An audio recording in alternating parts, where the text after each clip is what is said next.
الشخص اللي انت بتفكري فيه دلوقتي سابك من فترة وما تعرفيش عنه اي حاجة تاني. الشخص بعد وعمل بلوكات. تعالي اقولك الشخص اللي ظاهرلك بالحروف بتاعته وباسمه وهيرجع تاني ليكي ولا لأ.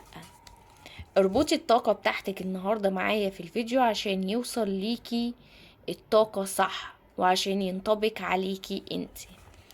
الشخص دوت بيبدأ الحروف بتاعته بحرف الميم، في عنده حرف الألف، في عنده حرف الح، في عنده حرف الدال من حروف اسمه، في كمان حرف الميم والنون ظاهرة جدا، في كمان حرف الكاف في اسمه. طيب الشخص اللي احنا بينطبق عليه كمان الكلام من أبراج الثور والعذراء والأسد الحوت والدلو، ظاهر كمان ليكي ان الشخص دوت، والسرطان ظاهر ليكي، والحوت ظاهر برضو ان الشخص دوت كان فيه مشاعر وان الشخص دوت بعد فجأة ومقلكيش ايه الاسباب.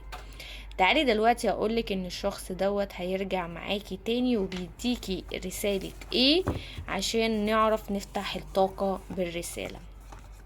تعالي شوفي رسالة الشخص. تعالي نشوف أشعر بضغط كبير الآن. رسالة الشخص ليكي الآن النهاردة: أشعر بضغط كبير الآن. طيب الشخص اللي ظاهر ليكي في أوراق التاروت والرسالة بتقولك كده إن الشخص دوت رغم إن هو بعد، إن هو حس إن هو خسرك وخسر حاجة مهمة جدا في حياته، ندمان جدا على الفراق وندمان على البعد. عشان تقدري النهاردة ترجعي الشخص ده ليكي تاني هتكتبي لي النهاردة في كود الرجوع مع الشخص دوت 4133. كود رجوع مع الشخص اللي ينطبق عليه الكلام النهاردة 4133. شخص هيرجع ليكي في خلال 10 أيام بالظبط. الشخص ده هيرجع ليكي في خلال 10 أيام بالظبط، والبعض منكم كمان هيكون في تقديم رسمي، يعني الشخص هيرجع وهيكون في تقديم رسمي ليكي.